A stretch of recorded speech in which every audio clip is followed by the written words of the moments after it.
या देवी सर्वभूतेषु मां कात्यायनी रूपेण संस्थिता नमस्तस्यै नमस्तस्यै नमस्तस्यै नमो नमः।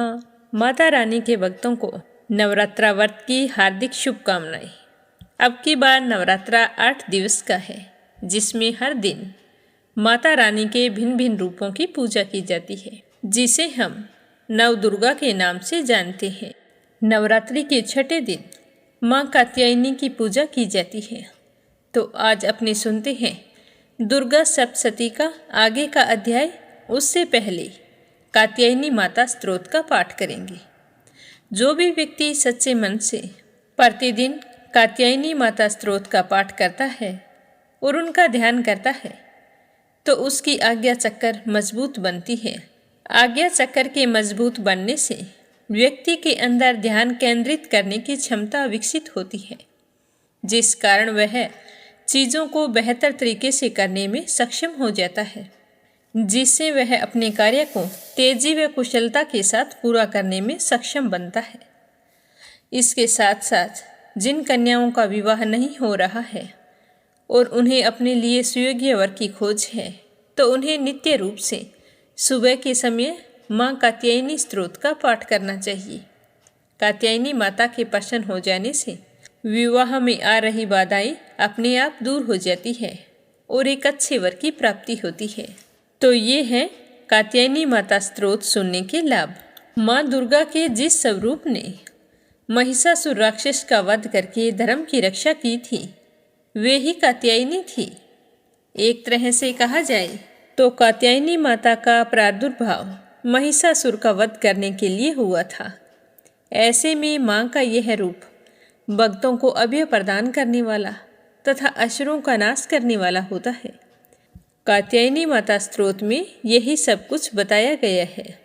कात्यायनी माता के गुणों, शक्तियों, कर्मों, महत्व और उद्देश्य के बारे में स्तोत्र के द्वारा जानकारी दी गई है। साथ ही उनकी आराधना भी की गई है। इस स्तोत्र के माध्यम से हमें ज्ञान भी प्राप्त होता है और उनकी पूजा भी हो जाती है। तो अब अपने सुनते हैं कात्यायनी माता स्तोत्र। उसके बाद में श्री दुर्गा सप्तशती का पाठ सुनेंगे। मैं मनोवांछित लाभ प्राप्त करने के लिए सभी मनोरथों को पूरा करने वाली, मस्तक पर अर्धचंद्र को धारण करने वाली, सिंह की सवारी करने वाली, 4 भुजाओं वाली और यश प्रदान करने वाली माँ कात्यायनी की मैं वंदना करती हूँ। माँ कात्यायनी के शरीर का रंग सोने जैसा चमकदार है। वे हमारे आज्ञा चक्र में स्थित होती है और उसे मजबूत करने का कार्य करती है। वे माँ दुर्गा का छठा रूप है, जिनके 3 नेत्र हैं। उनके हाथ भक्तों को वरदान और अभय देने की मुद्रा में है। यह धरती उनके पैरों में है। हम सभी भक्तगण कात्यायनी माता का ध्यान करते हैं और माता रानी को प्रणाम करते हैं। कात्यायनी माँ पीले रंग के वस्त्र धारण करती हैं। उनके मुख पर स्नेह के भाव है। उन्होंने नाना प्रकार के आभूषणों से अपने आप को खूब सजाया है। उन्होंने अपने शरीर पर मंजीर, हार, केयूर, किंकणी व रत्नों से जड़ित कुंडल धारण किए हैं। मैं प्रसन्न मन के साथ माँ कात्यायनी की आराधना करती हूँ। उनका स्वरूप बहुत ही सुंदर, कमनीय, रमणीय व विभव युक्त है। तीनों लोकों में उनकी पूजा की जाती है। कात्यायनी देवी की आभा से हम सभी को अभय मिलता है और हमारे भय दूर हो जाते हैं। उन्होंने अपने हाथ में कमल पुष्प ले रखा है और मस्तक पर मुकुट पहन रखा है, जिसमें से लगातार प्रकाश निकल रहा है। उनका मुख आनंद देने वाला है और वे भगवान शिव की पत्नी हैं। मैं कात्यायनी माता की पुत्री अपनी माता को नमस्कार करती हूँ। माँ कात्यायनी ने पीले रंग के वस्त्र पहन रखे हैं। तरह तरह के आभूषणों से अपना श्रृंगार किया है। वे सिंह की सवारी करती हैं और उनके हाथों में कमल का फूल है। मैं कात्यायनी माता की सेविका उन्हें प्रणाम करती हूँ। देवी कात्यायनी हमें आनंद प्रदान करती है।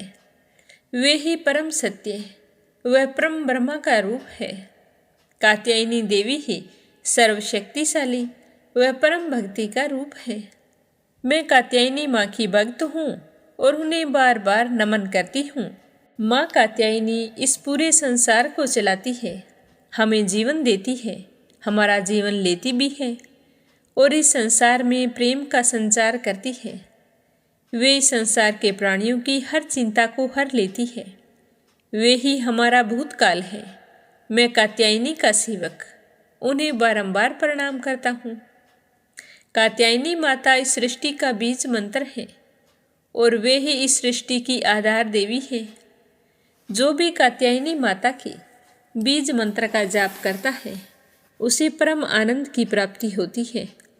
कात्यायनी माता ही हमारा भरण पोषण करती है। हम सभी कात्यायनी माता की संतान हैं। तो माँ के ध्यान से हमें हर्ष की अनुभूति होती है। माता रानी ही हमें धन और सुख प्रदान करती है। जो भी व्यक्ति सच्चे मन के साथ देवी कात्यायनी के बीज मंत्र का जाप करता है उसकी तपस्या सफल हो जाती है और वह मोक्ष को प्राप्त होता है। हम सभी माता कात्यायनी के बीज मंत्र का जाप करते हैं और उनकी पूजा करते हैं। वे ही हमारे जीवन को सुखमय बनाती है और विपत्तियों से हमारी रक्षा करती है। कात्यायनी माता ही हमारा भूतकाल, वर्तमान और भविष्य काल निर्धारित करती है और हम सभी माँ कात्यायनी के ही रूप हैं। हे माँ कात्यायनी, आपको बारंबार नमस्कार है। अब अपने सुनते हैं श्री दुर्गा सप्तशती का आगे का अध्याय। तो प्रेम भाव से कहिए माँ दुर्गा की जय हो। अब अपने सुनते हैं दुर्गा सप्तशती का आगे का अध्याय। तो प्रेम भाव से कहिए दुर्गा माता के कात्यायनी स्वरूप की जय हो। आप सभी माता रानी के भक्तों से मेरा कहना है कि सभी श्रोता मीरा भक्ति स्टोरी चैनल को सब्सक्राइब करके वीडियो को लाइक करें और ज़्यादा से ज़्यादा माता रानी के भक्तों में शेयर करें। माँ दुर्गा आपकी समस्त मनोकामनाएं पूर्ण करे। देवी कात्यायनी को प्रणाम करते हुए आज अपने सुनते हैं श्री दुर्गा सप्तशती का 6वां और 7वां अध्याय। तो श्रद्धा भाव से सुनते रहिए। माता रानी आपकी सारी मनोकामनाएं पूर्ण करे। महर्षि मेधा कहने लगे कि देवी की बात सुनकर दूत क्रोध में भर गया और वहाँ से सीधा ऐश्वर्येंद्र के पास पहुँचा और वहाँ आकर सारा वृतांत उसे कह सुनाया। दूत की बात सुनकर ऐश्वर्येंद्र के क्रोध का पारावार ना रहा। उसने अपने सेनापति धूम्रलोचन से कहा कि धूम्रलोचन, तुम अपनी सेना सहित शीघ्र वहाँ जाओ और उस दुष्टा के केसों को पकड़कर उसे घसीटते हुए यहाँ लेकर आओ। यदि कोई उसकी रक्षा के लिए दूसरा वहाँ पर खड़ा हो, चाहे वो देवता, यक्ष अथवा गंधर्व ही क्यों ना हो, तुम उसको मार डालना।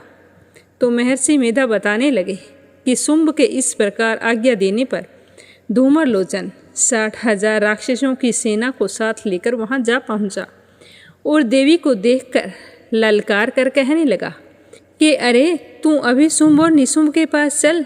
यदि तुम प्रसन्नतापूर्वक मेरे साथ नहीं चलोगी तो मैं जबरन तेरे केसों को पकड़कर घसीटता हुआ तुझे वहां ले चलूँगा, लेकर तो जरूर जाऊँगा।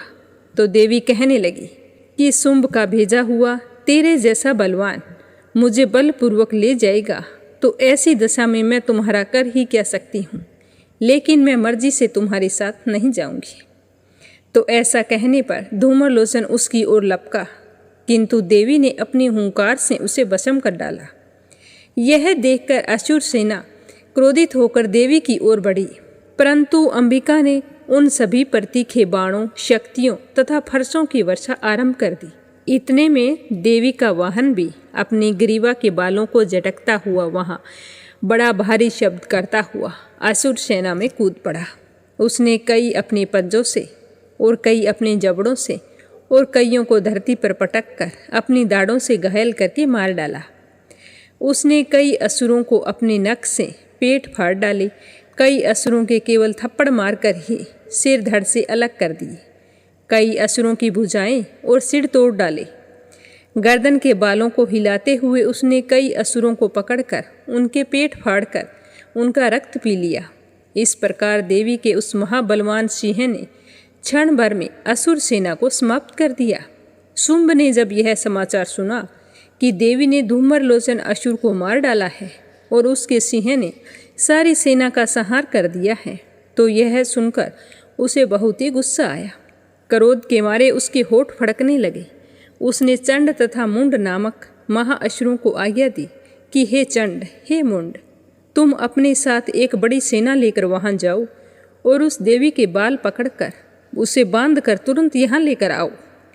यदि तुम्हें यहाँ लाने में किसी भी प्रकार का संदेह हो तो अपनी सेना सहित उससे लड़ते हुए उसका वध कर देना।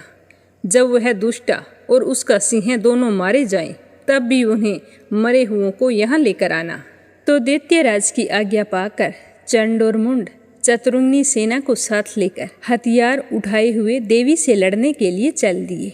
हिमालय पर्वत पर पहुंचकर उन्होंने मुस्कुराती हुई देवी जो सिंह पर बैठी हुई थी, तो उसे देखते ही असुर उनको पकड़ने के लिए तलवारें लेकर उसकी ओर बढ़े। तब अंबिका को उन पर बड़ा ही गुस्सा आया और गुस्से के मारे उनका मुंह काला पड़ गया, उनकी बकुटियाँ चढ़ गई। उनके ललाट में से अत्यंत भयंकर तथा अत्यंत विस्तृत मुख वाली लाल आंखों वाली काली प्रकट हुई, जो कि अपने हाथ में तलवार और पास लिए हुए थी। वह विचित्र खड़ग धारण किए हुए थी तथा चीते की चरम की साड़ी एवं नरमुंडों की माला पहन रखी थी। उसका मांस सूखा हुआ था, शरीर पर केवल हड्डियों का ढांचा था और जो भयंकर शब्द से दिशाओं को पूर्ण कर रही थी, वह असुर सेना पर टूट पड़ी और दैत्यों का भक्षण करने लगी।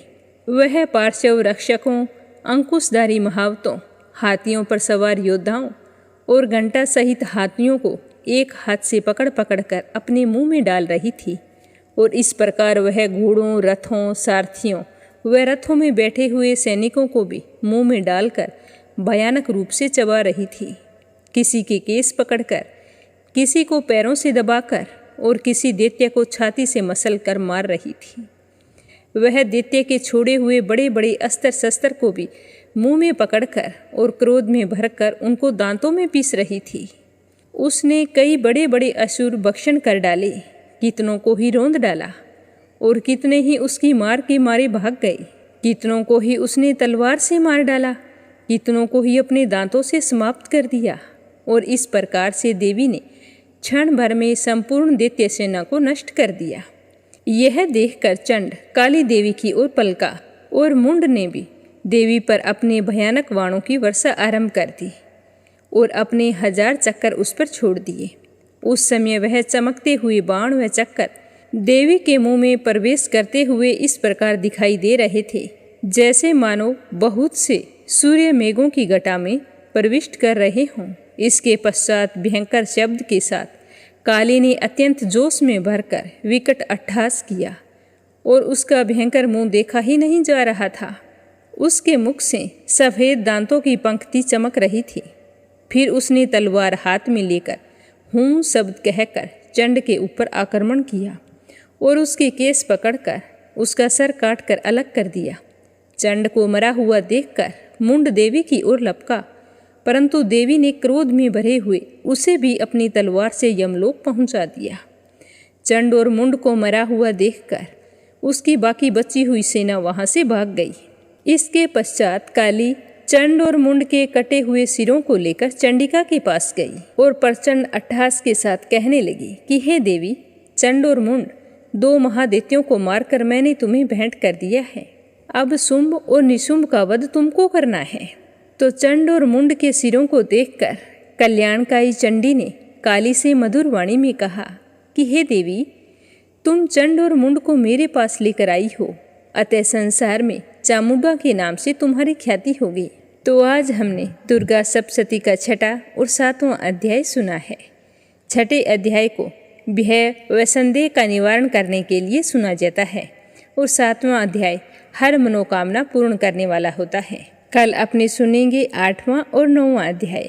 8वां अध्याय परस्पर स्नेह, मिलाप व वशीकरण के लिए किया जाता है और 9वां अध्याय का गुमशुदा की तलाश, हर प्रकार की कामना एवं पुत्र आदि सुख के लिए किया जाता है। तो अब अपने सुनते हैं दुर्गा माता की कथा। तो प्रेम से बोलो दुर्गा माता की जय हो। एक समय की बात है, बनारस में उस समय एक कथावाचक व्यास डोगरे जी का जमाना था। बनारस का वाणिक समाज उनका बहुत ही सम्मान करता था। जब वो चलते थे तो एक काफिला उनके साथ चलता था। एक दिन वे दुर्गा मंदिर से दर्शन करके निकले तो एक कोने में बैठे हुए ब्राह्मण पर उनकी दृष्टि पड़ी, जो दुर्गा जी की स्तुति कर रहा था। तो वे ब्राह्मण के पास पहुँचे, जो कि पहनावे से गरीब प्रतीत हो रहा था। तो डोगरे जी ने उसको 21 रुपये दिए और बताया कि आप जिस तरह से पाठ कर रहे हैं वह अशुद्ध है, आप शुद्ध तरीके से पाठ कीजिए। तो ब्राह्मण ने उनका धन्यवाद किया और पूरी सावधानी से पाठ करने लगा। डोगरे जी घर पर आ गए। घर पर आते ही रात में उन्हें बहुत ही जोरों का बुखार आ गया। तो उनके आदमी बनारस के सबसे बड़े डॉक्टर के पास उन्हें लेकर गए। वहाँ उनका इलाज हुआ और सुबह के 4:15 बजे थे तो डोगरे जी तो उठकर बैठ गए और कहने लगे कि मुझे तो दुर्गा जी के मंदिर जाना है। तो छोटी मोटी सी भीड़ लिए डोगरे जी मंदिर पहुँच गए। वहाँ पर वही ब्राह्मण अपने ठिये पर बैठा पाठ कर रहा था। जैसे ही उसने डोगरे जी को देखा तो प्रणाम करके कहने लगा कि मैं अब आपकी बताई अनुसार पाठ कर रहा हूँ। तो डोगरे जी ने सिर इनकार में हिलाया और कहने लगे कि पंडित जी, आपको विधि बताना हमारी भूल थी। हम आपको नसीहत देकर जैसे ही घर गए तो जाते ही मुझे तो तेज़ बुखार आ गया।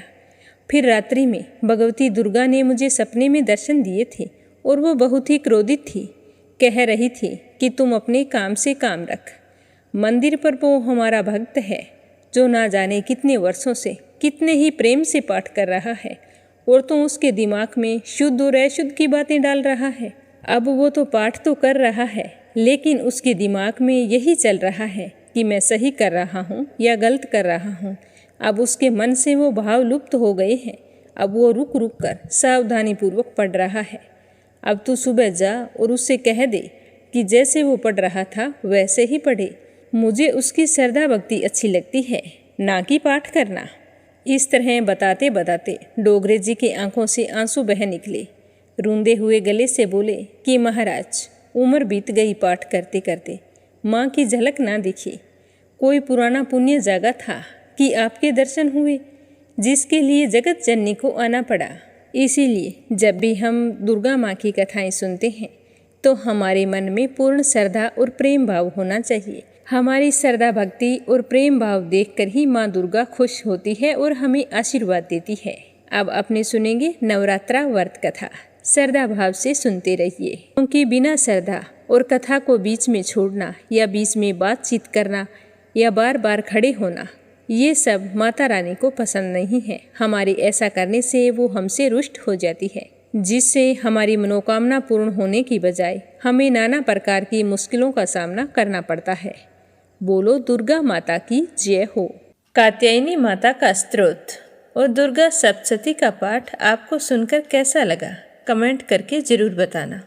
आज के लिए बस इतना ही, कल फिर मिलेंगे।